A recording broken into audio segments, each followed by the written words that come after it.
Court வந்துதான் அனுமதி கொடுத்தது.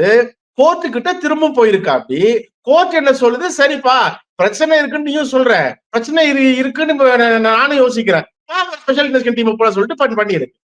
இதை எதிர்த்து வந்து ஆதவ் அர்ஜுனா டெல்லிக்கு ஓட வேண்டிய அவசியம் எங்க வருது? அப்ப இவங்களுக்கு பிரச்சனை வந்து இவங்க முறையா நடத்தாத கூட்டத்திலயா, இல்லனா இவங்க அங்க பண்ண தில்லு முள்ளெல்லாம் வெளியே வந்துருங்கிற பயத்திலையா? இதுவரை நாம வந்து ஒரு கோணத்துல பார்த்துட்டு இருந்தோம். அதாவது கட்டுக்கடங்காத கூட்டம், கட்டுப்படுத்த முடியாத கூட்டம், இவரால் கட்டுப்படுத்த இயலாமை, இந்த விஷயங்கள்லாம் யோசிச்சுட்டு இருந்தோம்.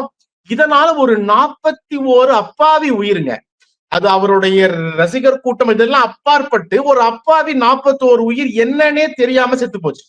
எதுக்காக சாகுறோன்னே தெரியாம செத்து போச்சு. அதுல நாம பார்த்தது வந்து கூரையில இருந்து சில பேர் உள்ள விழுந்திருக்காங்க, மரக்கலையில உடைச்சு கீழே விழுந்திருக்காங்க. அந்த மாதிரி விழும்போதே போன தடவை ஒரு 10 அன்னைக்கு சம்பவம் அன்னைக்கு நம்ம பேசணும், அன்னைக்கு நம்ம இதை பத்தி பேசணும். பட் இப்ப ஸ்பெஷல் இன்வெஸ்டிகேஷன் டீம் கிட்ட இவங்க பறக்க விட்ட 63 ட்ரோன், அந்த 63 ட்ரோன் கேமராவும் ஸ்பெஷல் இன்வெஸ்டிகேஷன் டீம் கிட்ட மாட்டுச்சுன்னா, அதே மாதிரி இவர்களுடைய காரில் இருக்கிற வெளியே இருக்கிற சிசிடிவி, உள்ள இருக்கிற சிசிடிவி, இந்த வெளியே உள்ள இருக்கிற சிசிடிவி வந்து அவங்க கிட்ட மாட்டுச்சுன்னா என்ன ஆகுங்கிற பயம் ஆதவ் அர்ஜுனா கிட்டையும் விஜய் கிட்டையும் அவர் தாவேகா கிட்டையும் நல்லா தெரியுது. அவருடைய அரசியல் வாழ்க்கை மட்டும் இல்ல, அவருடைய சினிமா வாழ்க்கையே சிதையும். காரணம் என்னன்னா, ஜனநாயகன் படத்துல ஒரு சில இடங்களுக்காக, ஒரு சில ப்ரோமோக்காக, ஒரு சில இவருடைய அரசியல் பிரவேசத்துல இவர் பெரிய ஆளா அந்த இதை வந்து ப்ராபகேட் பண்றதுக்காக சில பார்ட் ஆஃப் சீன்ஸை வந்து யூஸ் பண்ணிக்கலாம். இது கரூர்ல மட்டும் இல்ல, நாமக்கல்ல நடந்திருக்கலாம், நாகப்பட்டினத்தில் நடந்திருக்கலாம், திருச்சியில் நடந்திருக்கலாம், பெரம்பலூர் நடந்திருக்கலாம்.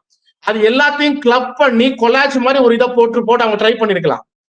அந்த கொலாஜ்ல கரூர் விஷயத்தை மிக பிரம்மாண்டமா காட்டணுங்கிறதுக்காக, அவர் பாடின பாட்டு இதெல்லாம் காட்டணுங்கிறதுக்காக 63 ட்ரோன் யூஸ் பண்ணிருக்கலாம்.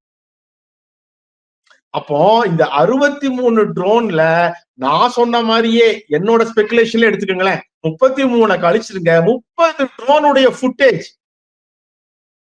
ஃபுட்டேஜ் மாட்டினா போதும், எதுக்குன்னு இல்ல, அதுல இருக்கும் இவங்க கட்டமைத்த கதைகள்லாம் இருக்கு இல்லையா, இவங்க சொன்ன பொய்கள்லாம் இருக்கு இல்லையா, உள்ள ஆட்கள் வந்தாங்க, கழுத்தை நெரிச்சாங்க, கத்தியால குத்துனாங்க, குழந்தைங்க கழுத்தை திருப்புனாங்க, ஸ்ப்ரே அடிச்சாங்க, ஆசிட் தூக்குனாங்க, இவங்க கட்டமைத்த அவ்வளவுமே அந்த ட்ரோன் ஃபுட்டேஜ்ல உடைஞ்சுப்போம். அந்த பயம் தான் ஆதவ் அர்ஜுனாங்கிற ஒரு நபர் டெல்லியில போய் உட்கார்ந்து இருக்கிறாரு மண்டிட்டு.